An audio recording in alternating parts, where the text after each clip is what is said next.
En el nombre del Padre, del Hijo y del Espíritu Santo. Amén. Queridos hermanos, soy el Padre Diácono Ángel Andrés Palacios. Y este video sirve de introducción al canal y una brevísima explicación para aquellos de mis hermanos romanos que no entienden este cambio que Dios me ha concedido hacer. Algunos piensan que me he vuelto protestante, que me he vuelto de alguna otra cosa rara. No, para nada. Es una presentación para la Santa Iglesia Católica Ortodoxa, a la cual Dios ha proveído que yo pertenezca. Para todo aquel que quiera conocer un poco más, aquí una breve presentación.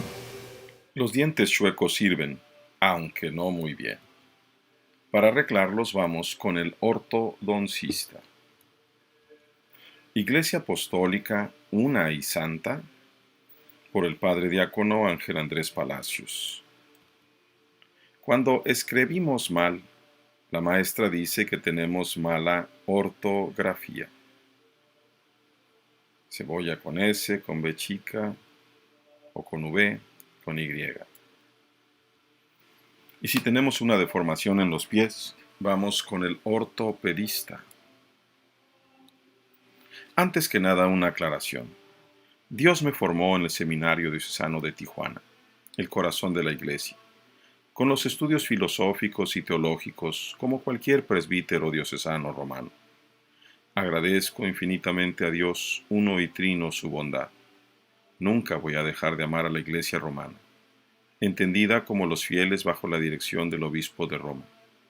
Amo a mis hermanos en Cristo, aunque no estoy de acuerdo en algunas cuestiones como están actualmente. Lo más importante sigue siendo común. Ahí ven el título que me dio el Seminario Diocesano de Tijuana y esta hermosa fotografía de mi ordenación diaconal a manos del excelentísimo arzobispo Rafael Romo Muñoz, el 26 de junio del 2016. La Iglesia del Dios de Abraham, Isaac y Jacob, fundada por Dios uno y trino, ya a través de Moisés. Me harás un santuario para que yo habite en medio de ellos. Lo haréis conforme al modelo de la morada y al modelo de todo su mobiliario que yo voy a mostrarte. Dice Éxodo 25, 8, 9. Vemos ahí la separación del santo de los santos, con el arca de la alianza, con esta hermosísima lámpara de 7 brazos, la menora. Hecha nueva por Jesucristo cuando llamó a sus 12 apóstoles. Cuando se hizo de día, llamó a sus discípulos y eligió 12 de entre de ellos, a los que llamó también apóstoles. A Simón, a quien llamó Pedro, y a su hermano Andrés, a Santiago y Juan, a Felipe y Bartolomé, a Mateo y Tomás, a Santiago de Alfeo y Simón, llamados Celotes, a Judas de Santiago y a Judas Iscariote, que llegó a ser un traidor. Lucas 6, 13, 16. Afirmada por el Espíritu Santo. Al llegar el día de Pentecostés, la Virgen en medio de ellos, estaban todos reunidos en un mismo lugar. De repente vino del cielo un ruido como el de una ráfaga de viento impetuoso que llenó toda la casa en la que se encontraban. Se les aparecieron unas lenguas como de fuego, que se repartieron y se postraron sobre cada uno de ellos. Quedaron todos llenos del Espíritu Santo. Hechos 2, 1, 4. La Iglesia, eclesía, reunión de aquellos dignos que han respondido a la llamada de Dios. ¿Los que estamos en la Iglesia somos santos?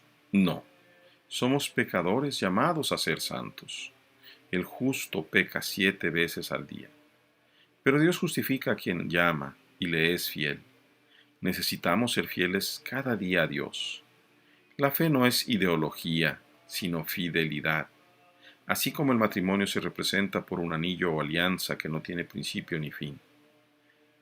Vemos esa hermosa fotografía del coronamiento de los esposos en un matrimonio ortodoxo. Apostólica. Jesús, Hijo de Dios, escoge únicamente a 12 apóstoles, aunque después llamó a 72. Estos estaban bajo el cayado de los 12, a quienes constituye sacerdotes. Tomó luego pan y dadas las gracias, lo partió y se lo dio diciendo, Este es mi cuerpo que es entregado por vosotros. Haced esto en recuerdo mío. De igual modo, después de cenar la copa, diciendo, Esta copa es la nueva alianza en mi sangre, que es derramada por vosotros.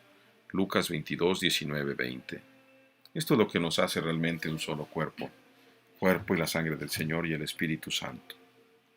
Un solo grupo de apóstoles. Nos dice Hechos 1, 23, 26. Entonces oraron así, Tú, Señor, que conoce los corazones de todos, muéstranos a cuál de estos dos has elegido para ocupar en el ministerio del apostolado el puesto del que Judas desertó para irse a donde le correspondía. Echaron suertes y la suerte cayó sobre Matías, que fue agregado al número de los 12 apóstoles. San Pablo en su carta a Efesios 4 del 5 al 6 nos dice, un solo cuerpo y un solo espíritu, como una es la esperanza a la que habéis sido llamados. Un solo Señor, una sola fe, un solo bautismo, un solo Dios y Padre de todos, que está sobre todos, por todos y en todos. Es la Santísima Trinidad la que nos hace un solo pueblo y una sola iglesia, más allá de cualquier canon o de cualquier diferencia. Santa, cuando sus miembros son dóciles al Espíritu Santo que nos santifica y nos dirige, en plena libertad, en pleno uso de su libre albedrío, cada uno de nosotros permitimos ser transformados por el Espíritu Santo según la voluntad de Dios, que siempre es Padre, Hijo y Espíritu Santo. ¿Hay una sola sede apostólica? ¿Hay un solo apóstol? No, son 12. El Santo Concilio Ecuménico de Nicea en el año 325, estableció 5 sedes apostólicas: Roma, Constantinopla, Alejandría, Antioquía y Jerusalén, que fueron fundadas por uno o más apóstoles.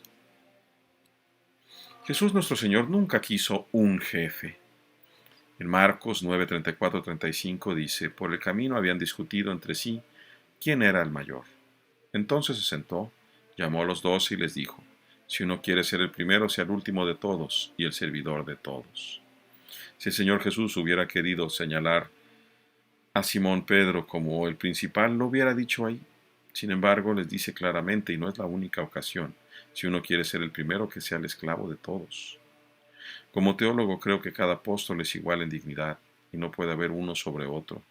Cada sede apostólica tiene autonomía, como lo hace la ortodoxia desde siempre.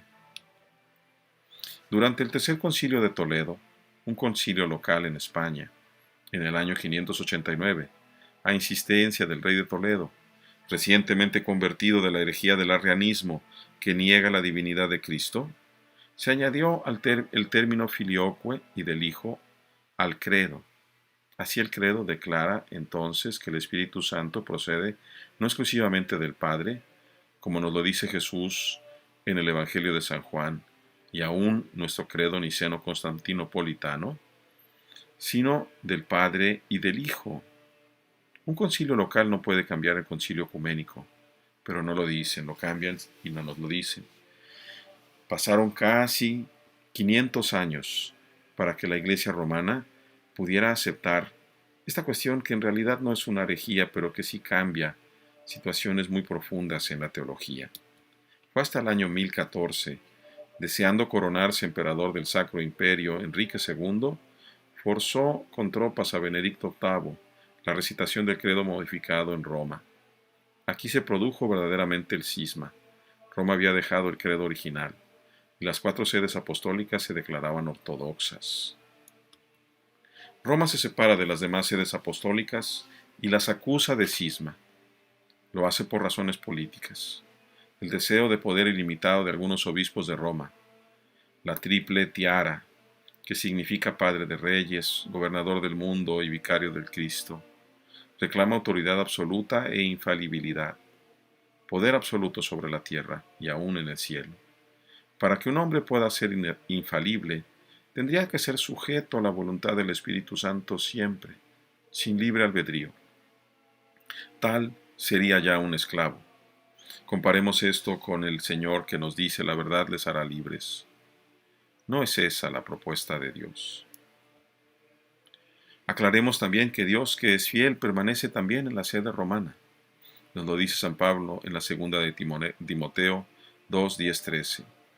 Por esto todo lo soporto por los elegidos, para que también ellos alcancen la salvación que está en Cristo Jesús, con la gloria eterna. Es cierta esta afirmación. Si hemos muerto con Él, también viviremos con Él. Si nos mantenemos firmes, también reinaremos con Él.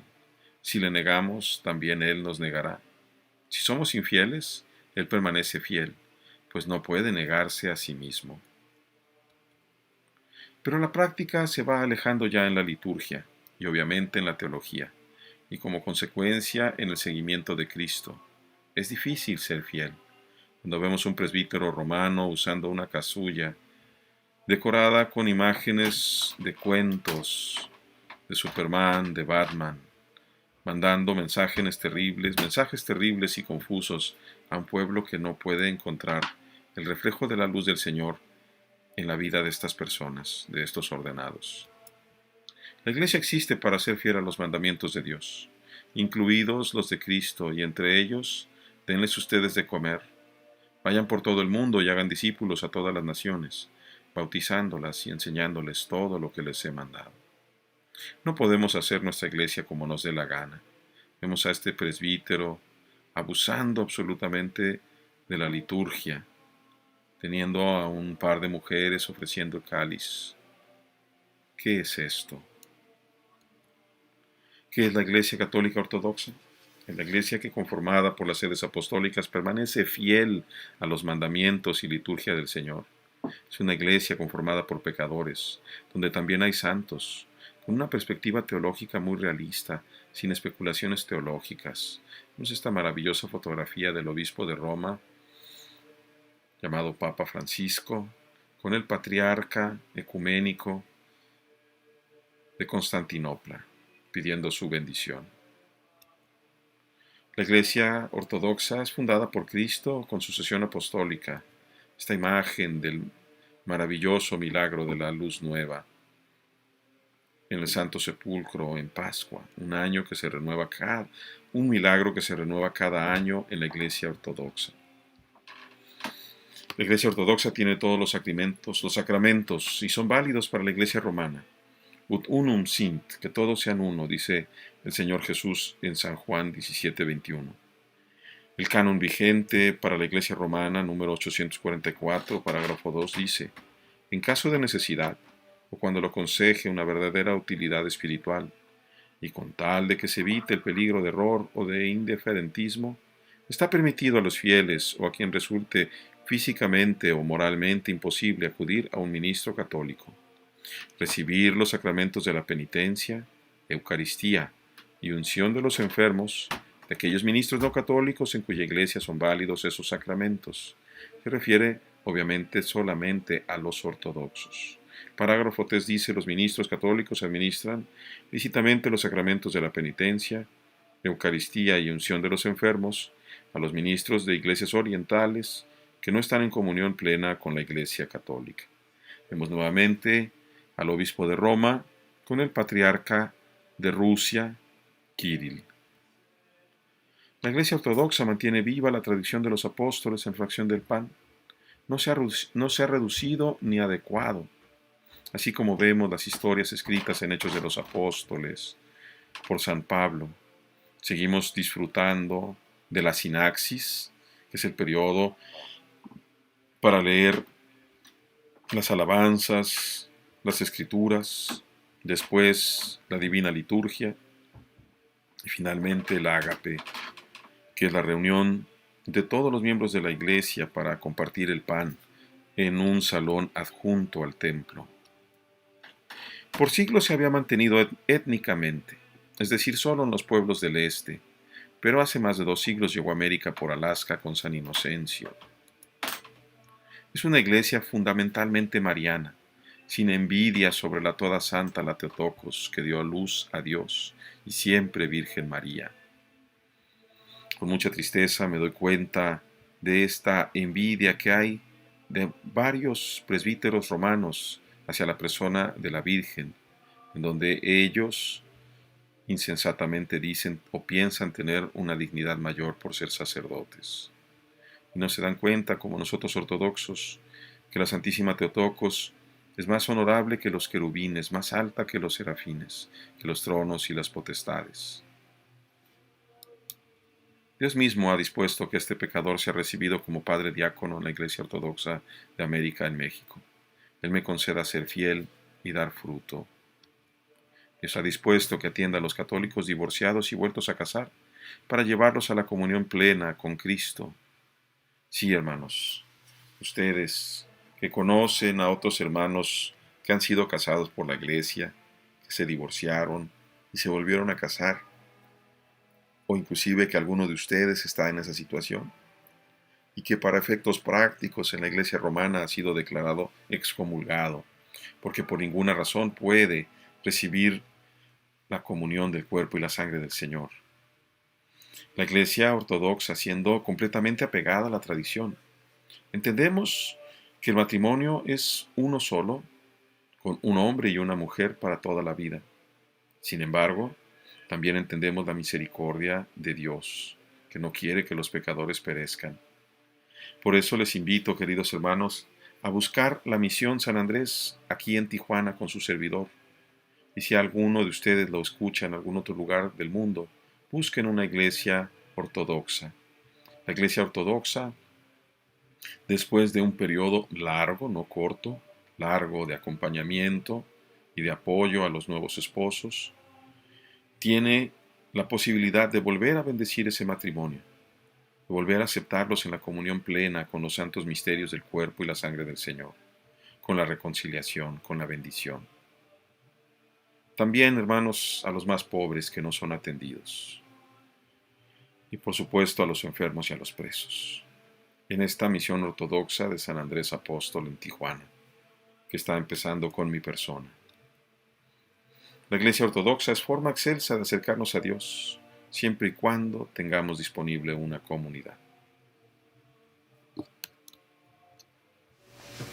Como puedes ver perfectamente, fui ordenado diácono romano por manos del excelentísimo señor arzobispo don Rafael Romo Muñoz, y posteriormente he sido recibido también en la Iglesia Ortodoxa de América a través también de la misericordia de su eminencia, el arzobispo Alejo.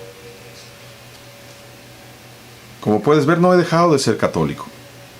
Al contrario, me he vuelto un poco más tradicionalista. Solo que ahora soy un católico ortodoxo, recto. Y les invito, como siempre, al encuentro con Dios uno y trino. Que Él, Padre, Hijo y Espíritu Santo, envíe su bendición sobre todos ustedes, hoy y siempre.